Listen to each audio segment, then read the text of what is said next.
राम नाम दायक विश्राम। कुछ ठिकाने तो कहीं भैया आप तबीयत किस बात कहीं भैया आराम है, कहीं भैया आराम है, माने राम आएंगे तो आराम है और राम चला गए तो बिना राम होएंगे, बेराम होएंगे। भैया बताएं विश्राम किससे है? राम से है ना। राम नाम दायक विश्राम। तो आइए अपने कथा में देखिए, नहीं कहे पंडित जी तो आज का जनी कौन प्रसंग उठा ले रहे और कुछ पता ना कैसे उल्टा सीधा चलता तो कथवा जाता।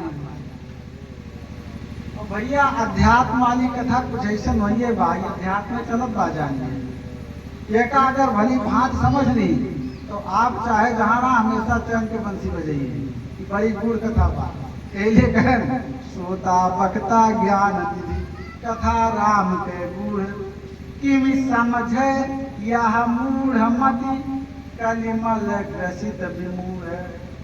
कल रूपी मल से अगर बुद्धि कुंठित हो गया भैया कथा समझ में न आए जिनही कथा ला गई ठीक, उनका ही कथा ठीक लागे समझना ठीक लग पे करे भाई।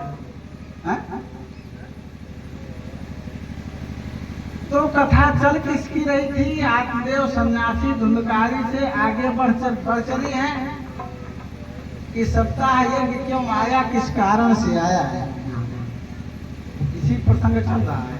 और यही इतना घूमत बा काहे भाई, काहे। तो प्रसंग क्या चल रहा था? सत्य पे और दया पे। जो जिसके पास दया नहीं है वो दानव है। भगवान राम जंगल में सीता जी के लिए रोए, हा गुण खानी जानकी सीता। सबके जानकी, सबको सुख देने वाली सीता है। क्यों सुख देती है, कैसे सुख देती हैं? रूप शील व्रत नेम पुनीता। 4 गुण बताया सीता जी का भगवान राम ने। 4 गुणों की भगवती सीता खान है, खान। रूप शील व्रत नेम पुनीता। और 5 गुण बता। रूप शील व्रत नेम पुनीता। 5 गुण है। रूप की खान है। पहला सबसे पहला गुण क्या है सीता जी का? रूप की खान है। इतनी रूपवान थी सीता जी कि लिखा गया आगे होने नाही होबे नहीं करिए। भूत भविष्य वर्तमान की बात पुराण में आई। न कोई उसके पहले इतनी रूपवान थी, न सीता जी के अलावा कोई दूसरी है, आगे होने नहीं न कोई होगी। इतनी रूपवान है। अति रूपेण पर सीता, अति गर्वेण रावणा। रावण जैसा घमंडी अहंकारी संसार में न कोई था, न है, न रहेगा। और ये स्त्री भगवती सीता जी। सीता जी इतनी रूपवान रही, इनके समान रूपवान होने नहीं होबे नहीं करिए, चाहे जितना क्रीम पाउडर लगाए ऐसी। और किसकी खान है? दूसरे नंबर पे भैया शील आ गया। शील की खान है, माने दया की खान है भगवती सीता।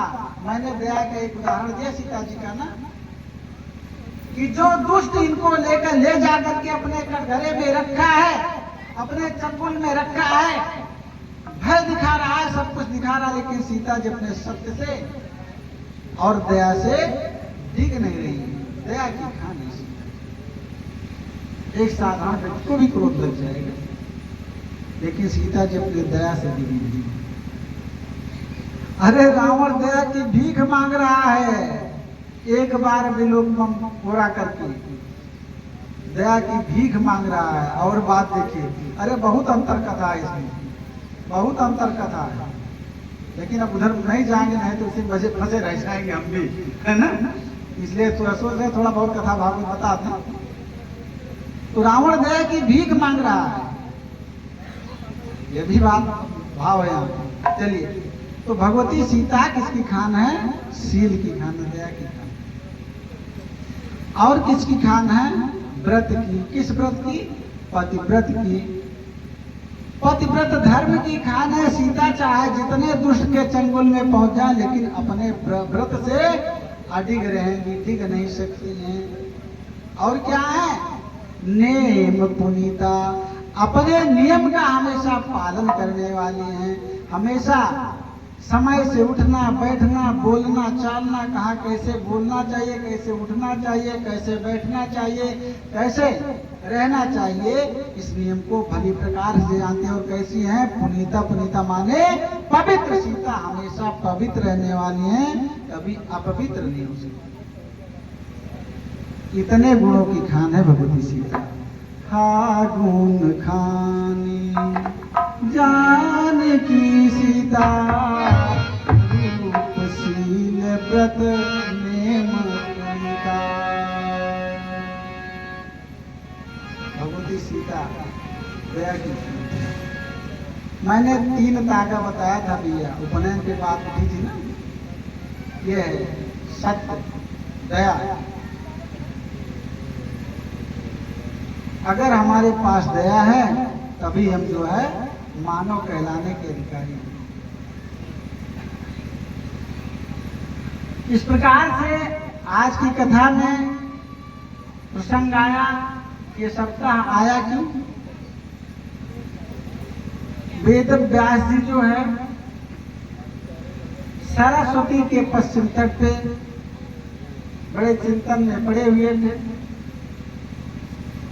इतना 18 पुराण लिख डाले, चारों वेदों को खंड खंड कर दिया, महाभारत जैसे ग्रंथ की रचना कर डाली, फिर भी शांति नहीं हुई, संतोष नहीं।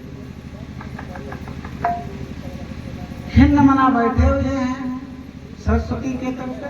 कहां पर है? बद्रिका आश्रम। बद्रिका आश्रम के पश्चिम तट पे, सरस्वती जी के पश्चिम तट पे जो है एक ब्रह्म कुंड नामक स्थान है, जहां पर बड़े बड़े ज्ञानी ऋषि हमेशा तपस्या किया करते हैं। ब्रह्मनद है, ब्रह्मकुंड है, जो कि ब्रह्मा जी का निवास स्थान बताया जाता है। वहीं पर बैठे जो है वेद व्यास जी चिंतन कर रहे थे। तो इतने में क्या हुआ? महात्मा नारद जी आए।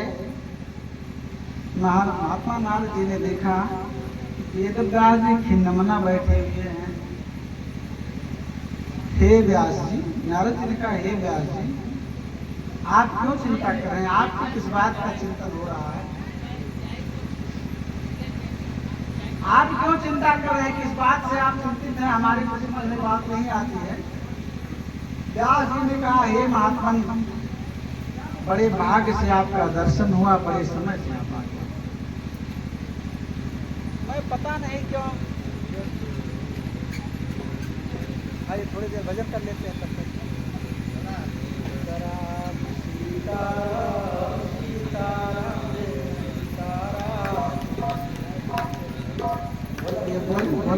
सीताराम सीताराम सीताराम जय सीताराम।